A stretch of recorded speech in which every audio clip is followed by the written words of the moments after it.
Salam, bertemu kembali. Hari ini saya akan membahas satu tema, yaitu golongan anti-vaksin adalah agen setan. Barangkali saat saudara mendengar tema ini, saudara merasa bahwa tema ini sangat berat, khususnya bagi golongan anti-vaksin. Saat Anda mendengar tema ini, barangkali golongan anti-vaksin ini tidak senang duduk, tidak senang berbaring, tidak senang berdiri, tidak senang berjalan. Tetapi ingat saudara, bahwa saya menyampaikan ini bukan karena saya membenci saudara. Saya menyampaikan ini karena saya sangat mengasihi saudara. Saudara itu hanya mangsa kepada setan. Saudara-saudara, sebelum itu saya akan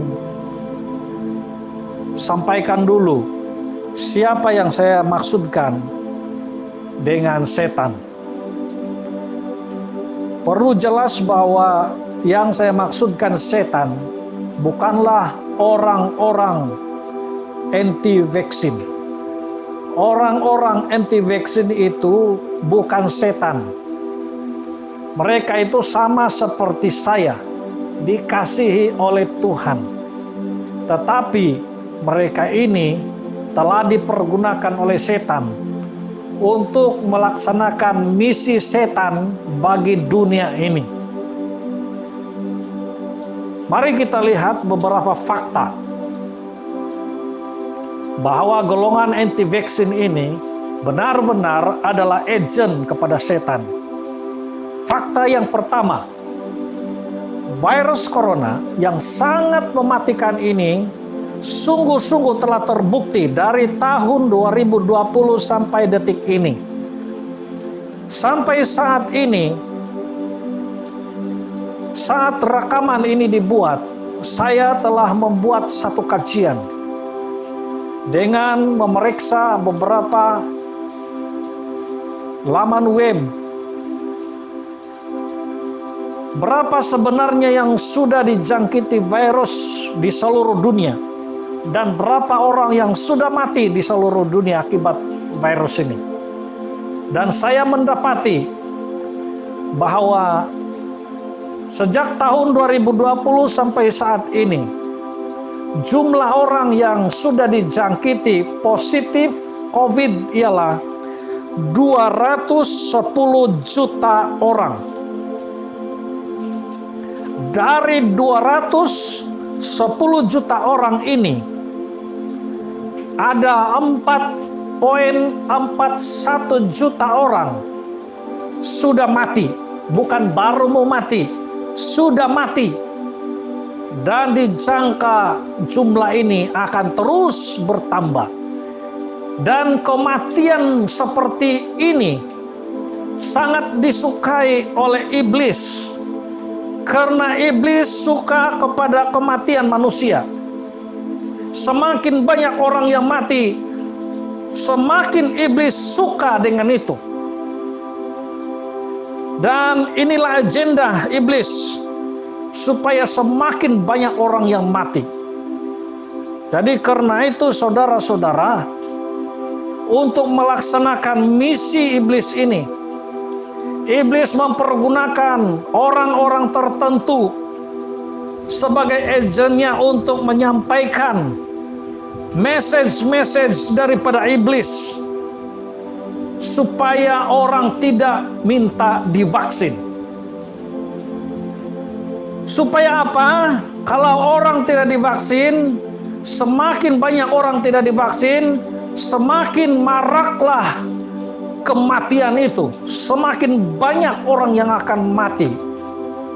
Karena itu di dalam 1 Petrus pasal 5 ayat 8, Alkitab mengingatkan, sedarlah dan berjaga-jagalah.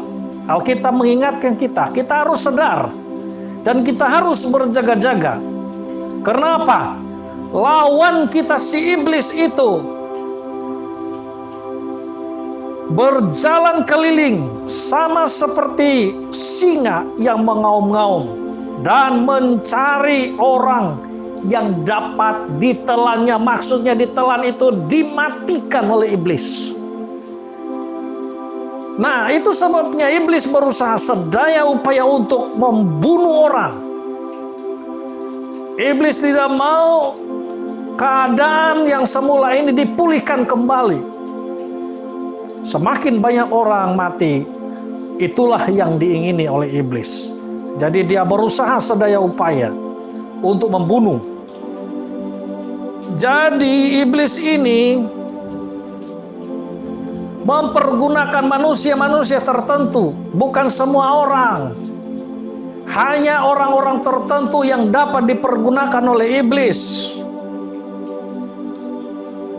Orang-orang yang dipergunakan oleh iblis ini menjadi saluran kepada iblis untuk memutarbalikkan kebenaran. Yang benar itu diputar balik menjadi seperti yang diingini oleh mereka, oleh iblis itu. Iblis itu coba menakut-nakutkan orang. Vaksin yang sangat membantu meningkatkan imun. Iblis itu katakan melalui agen-agennya. Vaksin itu sangat berbahaya. Dalam 2 tahun, semua orang yang divaksin pasti mati. Dari mana fakta mereka dapat ini? Ini adalah penipuan yang sangat besar.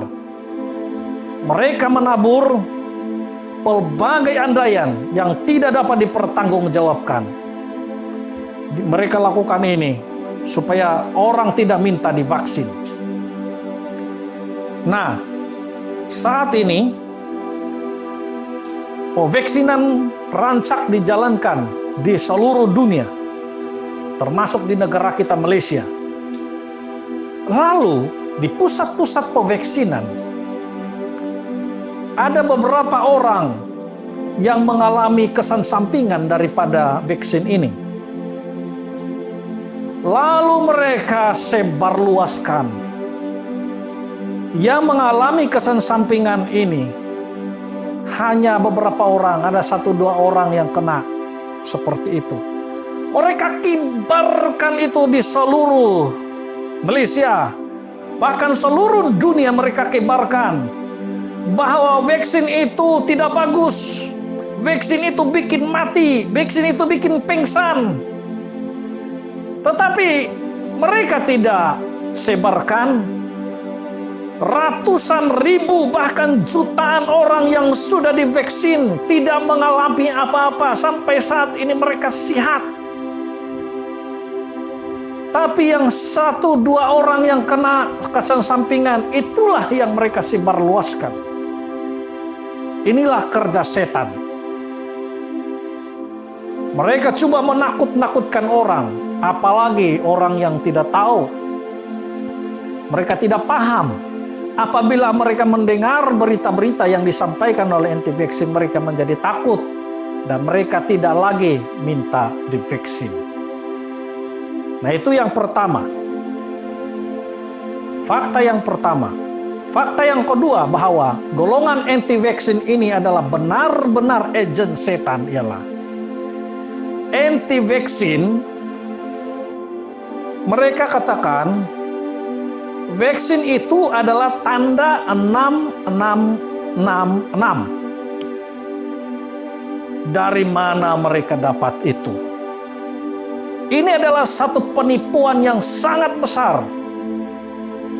Mana ada vaksin itu 6666. Tidak ada itu tertulis dalam Alkitab. Kalau tanda 666 itu ditanda di dahi dan ditanda di tangan kanan. Manakala vaksin itu tidak disuntik di dahi, tidak disuntik di tangan, tapi vaksin itu disuntik di bahu kiri atau kanan. Mana ada samanya? Tapi setan itu begitu licik memutarbalikkan kebenaran. Nah, saudara, Inilah tipu muslihat setan. Mereka coba menipu banyak orang. Nah, apabila kita jelaskan seperti itu, maka muncullah lagi ide mereka ini.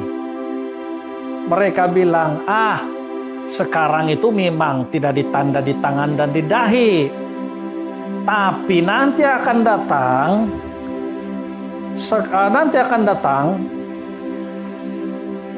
sekarang ini kan kita diberi ini kad pevaksinan.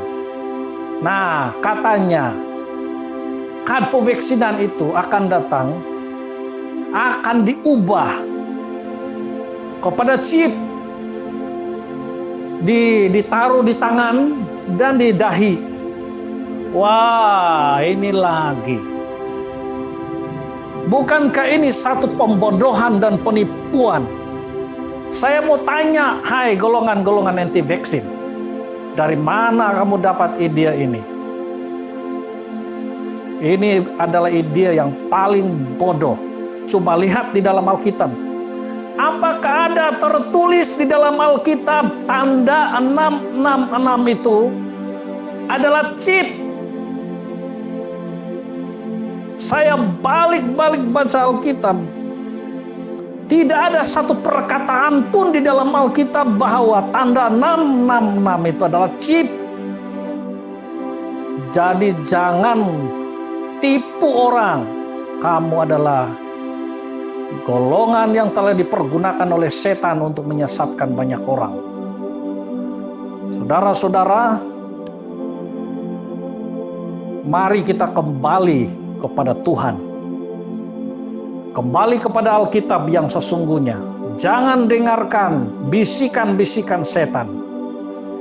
Sebenarnya, saudara, penanaman chip di tangan dan di dahi ini adalah penafsiran yang baru. Dulu sebelum chip ini dikenal,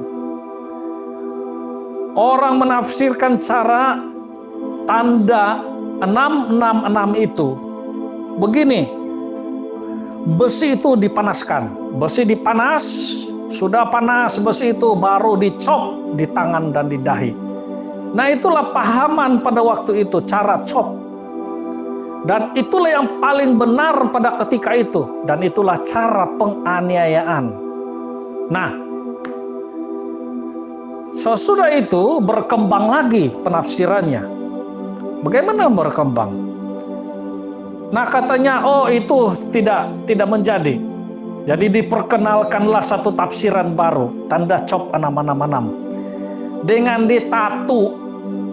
Nah, katanya 666 itu ditatu di tangan dan ditatu di dahi. Tetapi tidak berapa lama sesudah itu, tafsiran itu berubah lagi. Karena itu tidak sesuai, ketinggalan zaman.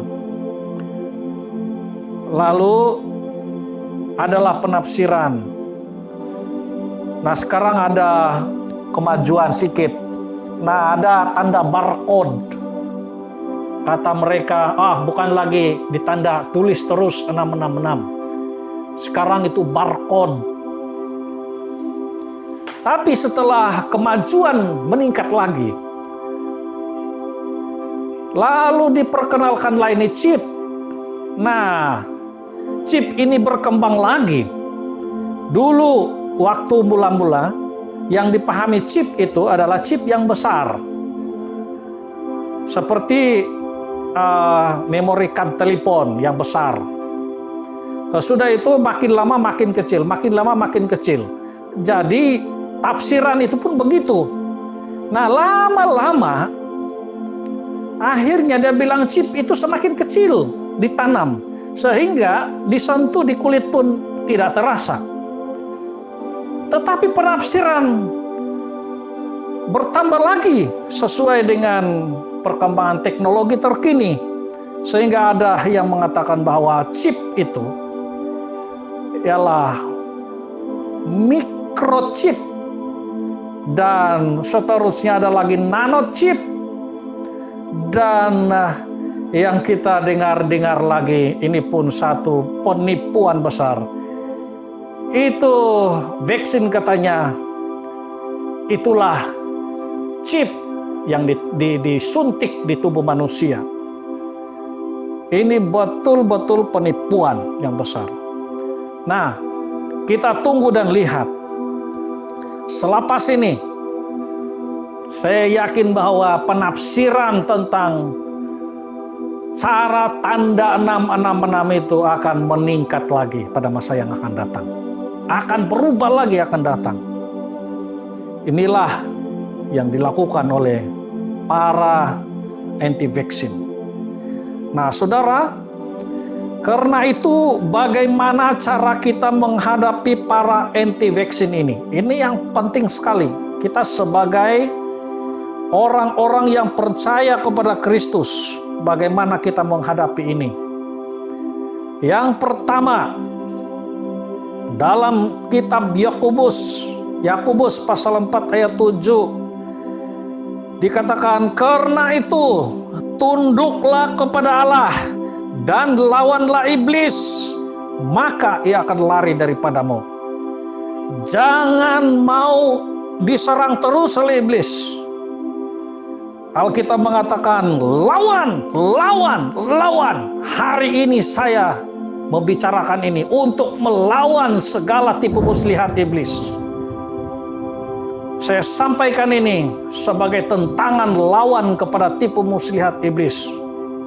Sehingga iblis yang mempergunakan para saudara-saudara kita, kawan-kawan kita, sehingga mereka menjadi anti-vaksin. Iblis itu akan ditumpaskan dan kita akan mendapatkan mereka kembali. Hai teman-temanku, saudara-saudaraku yang anti-vaksin, kamu adalah saudaraku. Kamu adalah sahabat-sahabatku. Mari kembali kepada Tuhan, tinggalkan iblis. Iblis itu hanya mempergunakanmu. Yang kedua, cara kita untuk melawan iblis, menghadapi penyesatan ini. Yang kedua, dalam 1 Korintus pasal 1 ayat 10 dikatakan, tetapi aku menasihatkan kamu saudara-saudara demi nama Tuhan Yesus Kristus. Perhatikan ini, supaya kamu seia sekata dan jangan ada perpecahan di antara kamu. Tetapi sebaliknya, supaya kamu erat bersatu dan sehati sepikir. Alkitab menasihatkan kita supaya kita seia sekata melawan segala penyesatan, segala tipu muslihat iblis. Jangan ada perpecahan di antara kita. Kita harus angkat satu suara untuk melawan mereka. Kita harus sehati sepikir untuk melawan penyesatan setan ini. Karena itu, kalau saudara yang mendengar rekaman audio ini, sila sebarluaskan kepada siapapun, ke grup-grup WhatsApp, kepada teman-temanmu, siapa saja, sebarluaskan di Facebook, sebarluaskan di WhatsApp, sebarluaskan di Twitter, dan di mana-mana saja. Sebarluaskan ini supaya banyak orang yang mendengar bahwa iblis itu hanya mempergunakan teman-teman kita. Kita mau supaya mereka itu kembali kepada Tuhan. Kita mau berjuang bersama, satu hati. Yang ketiga, cara untuk melawan anti-vaksin dan setan itu ialah tumpaskan mereka dengan senjata kebenaran. Tumpaskan, jangan bagi ampun.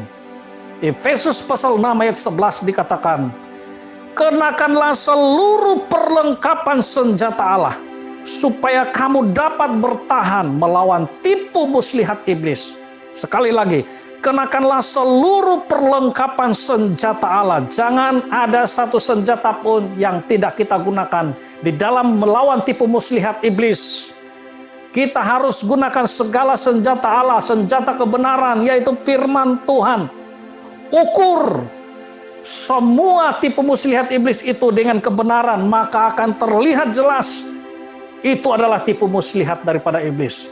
kita kibarkan di seluruh dunia bahwa mereka itu adalah agen iblis. Kita mau kalahkan dan tumpaskan itu. Kita mau kembali kepada masa kita sebelum ada kekangan di dalam pergaulan kita, perjalanan kita. Kita bebas pergi kemana saja. Kita bebas pergi ke gereja untuk beribadah. Nah, pesan saya kepada para anti vaksin dan yang telah dipengaruhi oleh anti vaksin ini, oleh tipu muslihat iblis. Bebaskanlah dirimu dari ikatan ketakutan. Sadarlah, setan telah menanamkan ketakutan di dalam dirimu. Setan bilang, kalau engkau divaksin, kau akan mati cepat. Padahal ini adalah perangkap. Kalau engkau tidak divaksin, nyawamu lebih terancam karena daya imunmu rendah. Orang-orang di sekelilingmu imunnya kuat, tapi engkau berada di tengah-tengah mereka. Imunmu tidak kuat, dan bila-bila saja engkau akan dijangkiti dan engkau mati karena virus itu. Setan tidak mau dunia ini dipulihkan.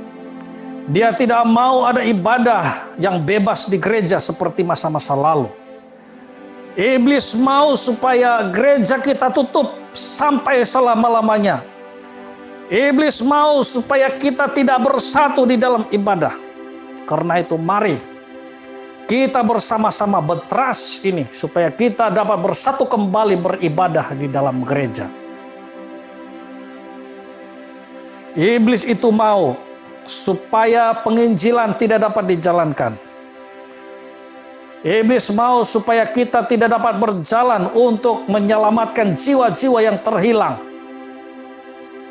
Itu adalah misi iblis. Itu sebabnya iblis tidak mau kita divaksin. Iblis tidak mau ada pemulihan.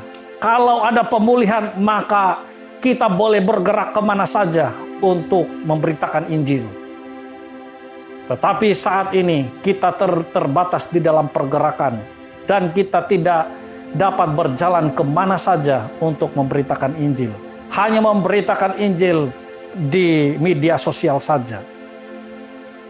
Saudara, karena itu mari kita lawan iblis.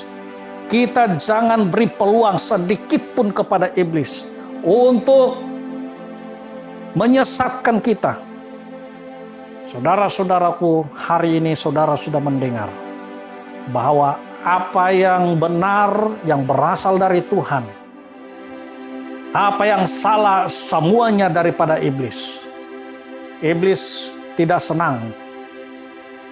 Saya percaya bahwa kalau kita menuruti firman Tuhan, kita akan memperoleh kemenangan. Dan kemenangan itu adalah milik kita. Ingat, saat kita bersatu, kita pasti akan menang. Mari kita berdoa. Bapa di sorga, Tuhan yang kami percaya dalam nama Yesus Kristus, kami bersyukur ya Tuhan, karena Engkau telah memberi tahu kepada kami bahwa Engkau mengasihi kami. Engkau tidak mau seorang pun di antara kami binasa. Engkau menyatakan kebenaran ya Tuhan, dan membongkar segala tipu muslihat iblis. Tuhan, sadarkan mereka yang telah dipengaruhi oleh iblis, golongan-golongan anti vaksin, supaya mereka sadar dan kembali kepada Tuhan, bertobat dan melayani Yesus Kristus, dan tidak lagi menuruti segala kata daripada iblis. Terima kasih Tuhan.